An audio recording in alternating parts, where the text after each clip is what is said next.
ఒక శివభక్తుడు శివుణ్ణి దర్శించుకోవాలని తన ఊరి నుండి కాలినడకన బయలుదేరతాడు. అతనికి దారి సరిగ్గా తెలియకపోవడంతో మార్గంలో కనిపించిన వారిని అడుగుతూ శివుణ్ణి ధ్యానిస్తూ కొన్ని రోజుల కాలినడక ప్రయాణం తరువాత ఎట్టకేలకు కేదార్నాథ్ ఆలయానికి చేరుకుంటాడు. సరిగ్గా భక్తుడు ఆలయానికి చేరుకున్నాడో లేదో అప్పుడే ఆలయాన్ని మూసివేశారు. వెంటనే ఆ శివభక్తుడు, అయ్యా, నేను చాలా దూరం నుంచి నడుచుకుంటూ నా శివుణ్ణి దర్శించుకోవాలని నెలలు తరబడి ప్రయాణం చేసి ఇప్పటికి నా స్వామి సన్నిధికి చేరుకోగలిగి, అయినా నువ్వు రావడం ఆలస్యమైపోయింది. సమయం దాటాక ఒక్కసారి గర్భగుడి తలుపులు మూసిన తరువాత మరలా తెరవడానికి కుదరదు అని చెప్పగలిగాను. దయచేసి కాదనకండి, ఒక్క నిమిషం తలుపు తీయండి, నా శివయ్యను దర్శించుకుని వెళ్ళిపోతాను అని ఎంతో బ్రతిమలాడతాడు.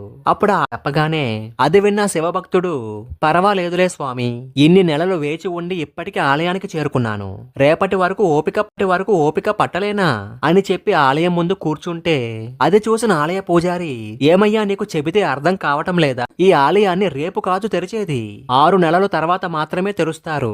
ఈ ఆలయం మొత్తం మరొక 2 రోజుల్లో పూర్తిగా మంచులో కూరుకుపోతుంది. ఈ భయంకరమైన మంచులో మనుషులెవరూ బ్రతకలేరు. త్వరగా ఇక్కడి నుంచి వెళ్ళిపో. ఇప్పుడు వెళ్లి 6 నెలల తర్వాత తిరిగిరా. అది విన్న భక్తుడు తీవ్రంగా దుఃఖిస్తూ, శివ దర్శనం చేసుకోలేని నా జన్మ ఎందుకు, నా స్వామిని దర్శించుకోకుండా ఎలా వెళ్ళగలను అని ఆలోచిస్తూ ఉండగానే చీకటి పడింది.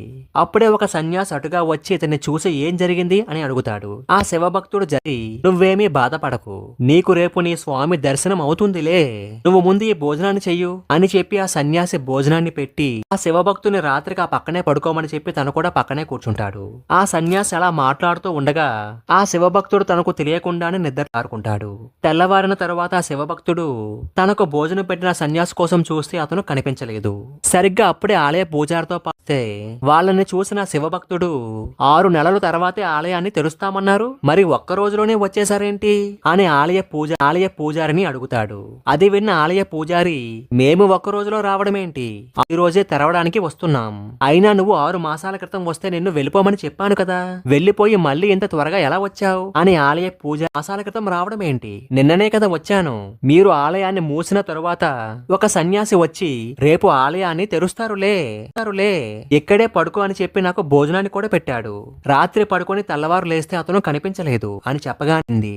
ఆ శివుడే తన యోగమాయతో 6 మాసాలను నీకు ఒక్క రాత్రిగా చేశాడని చెప్పి వెంటనే ఆలయాన్ని తెరిచి అతనికి మొదటి